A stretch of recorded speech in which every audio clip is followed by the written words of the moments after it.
Terima kasih pemirsa masih tetap bersama kami dalam program Doncast. Saya Doni The Kaiser. Saya Don Bosco Slam. Kita juga mengucapkan terima kasih bagi Anda yang sudah like, share, subscribe melalui channel YouTube Official Nusantara TV. Saksikan terus tayangan Doncast dan Anda boleh memberikan komen di kolom chat komen yang ada di YouTube terkait dengan diskusi kita hari ini. Kali ini bersama Excellency Hadrianto Tohari. Dan saya merasakan Bang Don ini seperti kita lagi ngobrol di embassy di Lebanon ini. Di Beirut.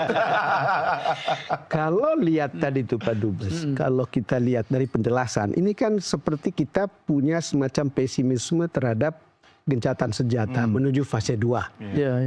Bahkan Israel kan menunda, ingin tunggu 15 April, paling tidak. Mestinya 1 April ini sudah selesai. Minta jeda ya. Jadi ini ada pesimisme seperti itu. Gimana kelihatannya menurut Pak Dubes yang sudah punya pengalaman dekat dengan peristiwa itu? Ya, saya rasa memang menyambung apa yang tadi telah saya sampaikan. Israel ini kan bersama-sama dengan beberapa negara besar Arab, seperti Arab Saudi, Turki, dan negara Timur Tengah satunya lagi Iran. Itu kan boleh disebut sebagai 4 negara yang boleh dikatakan raksasanya Timur Tengah, raksasanya Timur Tengah. Dan kita tahu bahwa salah satu raksasa Timur Tengah, Iran, akibat perubahan politik yang terjadi di Timur Tengah, seperti jatuhnya Bashar Assad di Suriah, yang notabene didukung oleh Iran dan juga mendukung Iran, dan Hizbullah yang mengalami serangan yang luar biasa dahsyat dari Israel, bahkan infrastruktur kepemimpinan itu sampai bukan hanya second layer, tapi pada layer yang ketiga dihabisi. Bukan hanya pemimpin politiknya, tapi juga pemimpin militernya di kawasan-kawasan itu, sehingga praktis Hizbullah juga mengalami penurunan politik yang luar biasa. Dan karena itu Israel memiliki keleluasaan yang sangat besar untuk reshaping, membentuk New Middle East, New Middle East. Nah, saya rasa perkembangan di Timur Tengah sekarang ini menjadi bagian dari ambisi Israel untuk membentuk sebuah Timur Tengah baru sesuai dengan visinya. Sangat menarik ketika Pak Dubes bilang New Middle East. Apakah ini ada hubungannya dengan misalnya Donald Trump terpilih sebagai Presiden Amerika, lalu kemudian seperti 1000% berada di belakang Benjamin Netanyahu? Saya rasa kekuatan Israel di bawah Perdana Menteri Benjamin Netanyahu ini untuk sebagian besar ditopang oleh Amerika Serikat di bawah kepemimpinan Donald Trump. Pada periode kepresidenan yang kedua ini. Pada kepresidenan yang pertama saja, Trump itu sudah memberikan dukungan yang luar biasa fenomenal bagi Israel, seperti diterapkannya Jerusalem Embassy Act tahun 1995. Kan sebetulnya Kongres Amerika sudah mengeluarkan undang-undang bahwa Jerusalem itu punyanya Israel yang undivided. Jadi nggak perlu dibagi lagi. Ketika suatu saat orang masih bicara Yerusalem Timur. Dan 3 presiden Amerika tidak ada yang mau menerapkan undang-undang itu. Mulai dari Bill Clinton, Obama, Bush, Obama, 3 presiden itu setiap 6 bulan menandatangani penundaan implementasi Jerusalem Embassy Act itu. Tapi begitu Trump, dia laksanakan betul, dan kedutaan Amerika dipindah dari Tel Aviv ke Yerusalem. Walhasil apa yang diskenario-kan oleh Netanyahu itu memang mendapatkan dukungan politik, moral, dan secara juga ekonomi dan militer dari Amerika Serikat. Dan karena itu maka pesimisme yang Bang Don ungkapkan tadi memang merebak di Timur Tengah terhadap masa depan perdamaian. Oleh karena Presiden Donald Trump sendiri itu dikenal orang yang tidak pernah secara eksplisit maupun implisit mendukung two-state solution. Jadi dulu pernah diajukan sebuah proposal perdamaian oleh Presiden Trump pada kepresidenan yang pertama, yang berjudul Peace to Prosperity atau kesepakatan abad ini yang dia sebutkan itu, the deal of the century itu kan. Itu memang di dalamnya tidak ada satu pasal pun tentang pembentukan negara Palestina yang merdeka dan berdaulat, apalagi dengan ibu kota Yerusalem Timur, yang Yerusalem dibagi itu. Karena Trump sendiri sudah menyatakan bahwa Yerusalem itu undivided. Tidak bisa dibagi. Tidak bisa dibagi lagi, sehingga praktis konsep negara Palestina merdeka dengan ibu kota di Yerusalem Timur itu dalam pandangan Trump tidak ada. Dan karena itu maka pesimisme tersebut merebak ya. Ini menarik, Excellency. Pertanyaan berikutnya, kalau bicara tentang masa depan perdamaian di era Trump selama 4 tahun nanti, artinya kan kabar buruk bagi bangsa Palestina kan? Ya betul. Apalagi kalau Trump mengajukan proposal perdamaian, pasti di dalamnya itu lagi apa yang disebut dengan konsep negara Palestina itu tidak pernah ada. Dan karena itu maka tuntutan kepada bangsa Palestina menurut rancangan Trump untuk Timur Tengah baru, dalam istilah Benjamin Netanyahu itu adalah saya rasa sebuah one state solution, satu negara Israel yang seperti sekarang ini. Itu ada di logo IDF ya, seragamnya Itu negara Israel yang sebenarnya masih lebih luas dibanding yang ada sekarang. Lebih luas dari yang ada sekarang. Dan tidak ada Palestina di situ. Tidak ada Palestina. Jadi Palestina itu diminta ikut menandatangani Peace to Prosperity itu dengan sebuah ketentuan tentang kemungkinan berdiri Palestina itu satu ayat saja, berbunyi bahwa masa depan negara Palestina akan dibicarakan 4 tahun setelah penandatanganan persetujuan perdamaian dengan persyaratan ketika Israel sudah benar-benar merasa aman dari ancaman. Dan definisi Israel aman dari ancaman itu belum yang mendefinisikan Israel sendiri juga. Itu artinya tidak pernah ada negara Palestina. Tidak pernah ada negara Palestina. Walhasil itu menimbulkan berbagai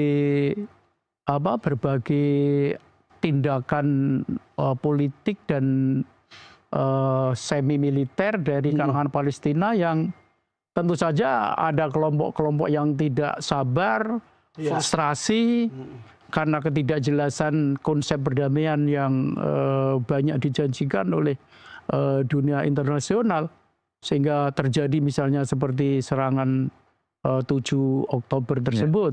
Hanya karena ini memang sebuah kekuatan non negara, jadi termasuk aktor non negara kan sebenarnya.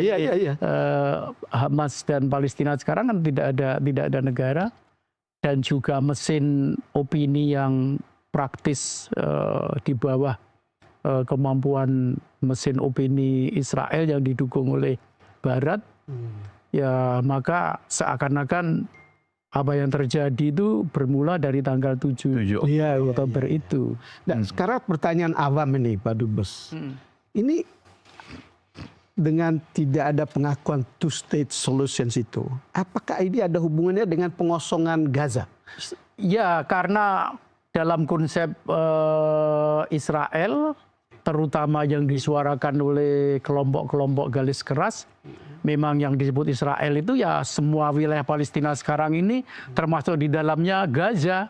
Jadi Gaza itu memang harus di bawah kontrol Israel, dan salah satu konsep untuk menuju ke sana pengosongan Gaza dari orang-orang Palestina.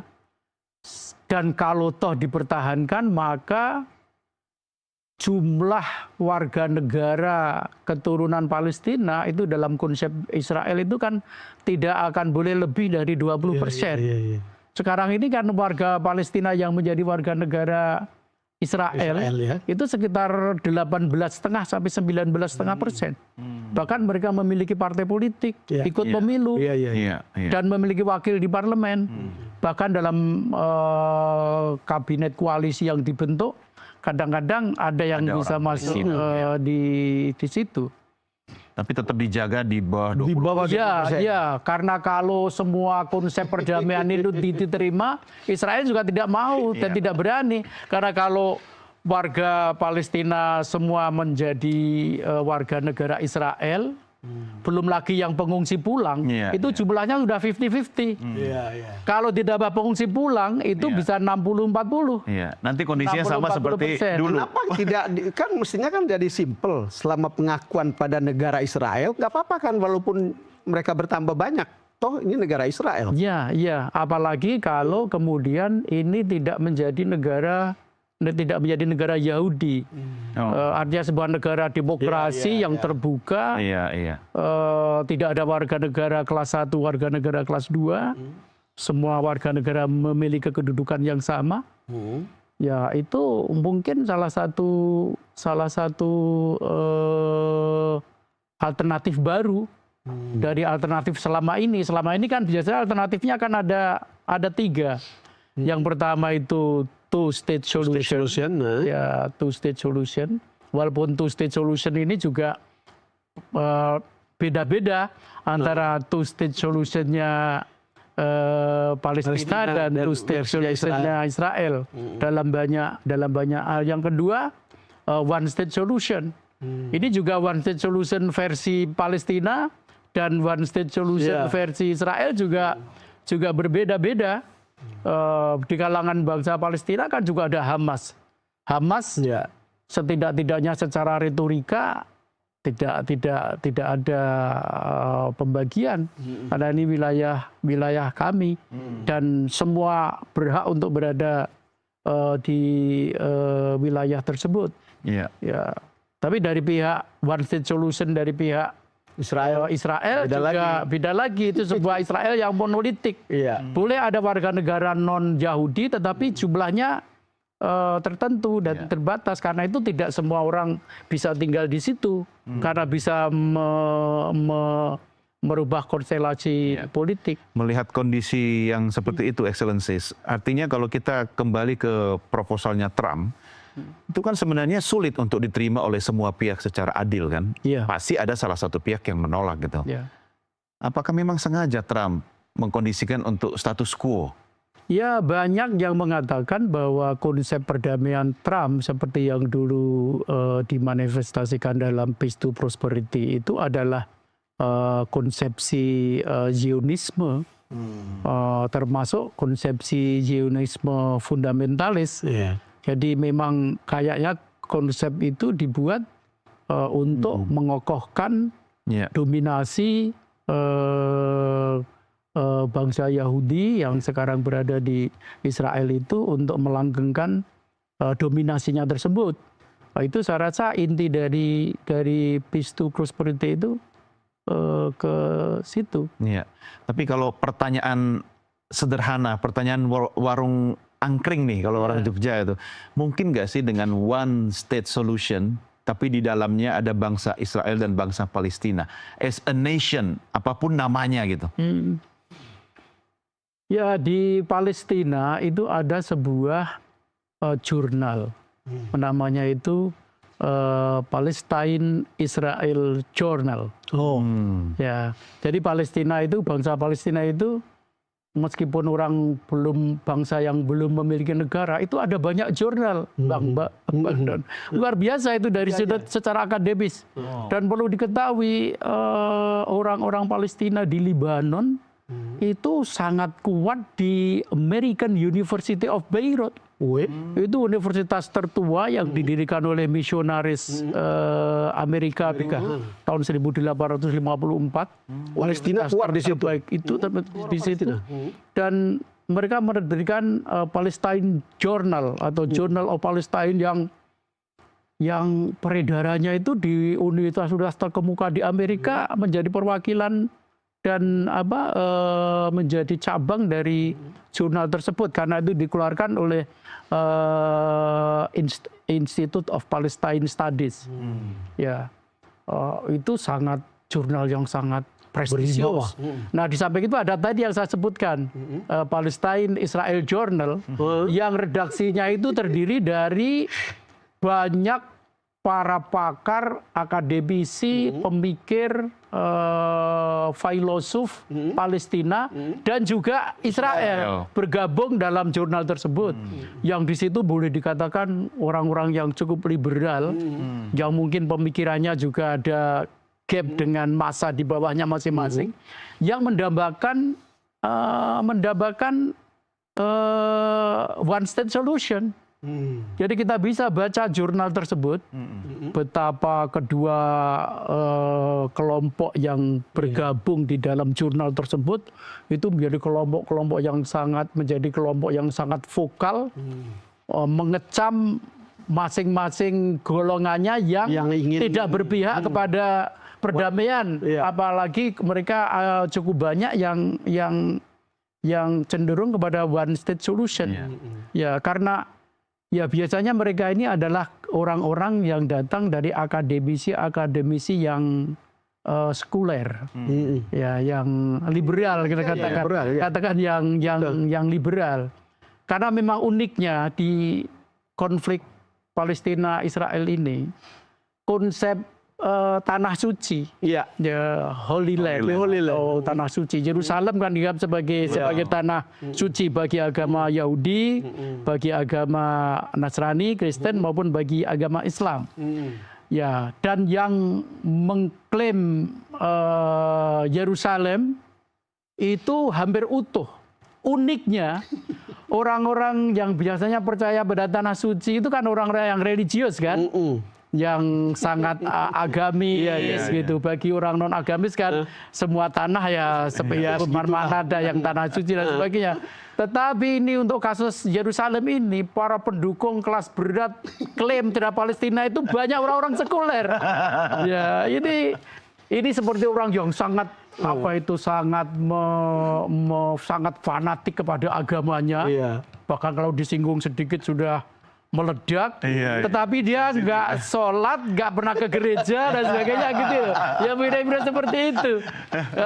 Ini Netanyahu itu orang yang sebetulnya sekuler dia. Hanya memang dia mengakomodasi kelompok garis keras karena dalam rangka untuk membangun koalisi sehingga dia berkuasa itu.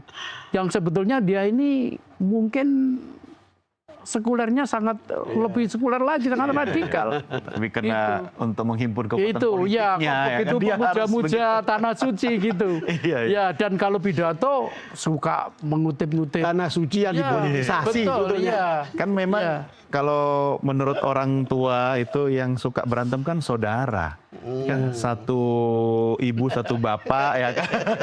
Makanya kita ini kan penganut agama samawi kan. Iya betul. Tanah sucinya anak cucu Abraham. Iya betul. Abraham religion. Abraham itu salah satu proposal perdamaian yang diajukan Presiden Abraham Accord itu kesepakatan Ibrahim. Ya memang ini sangat bersaudara tiga ini. Yang di luar keluarga Abraham minggir dulu ya. Ini kelompok man of the book.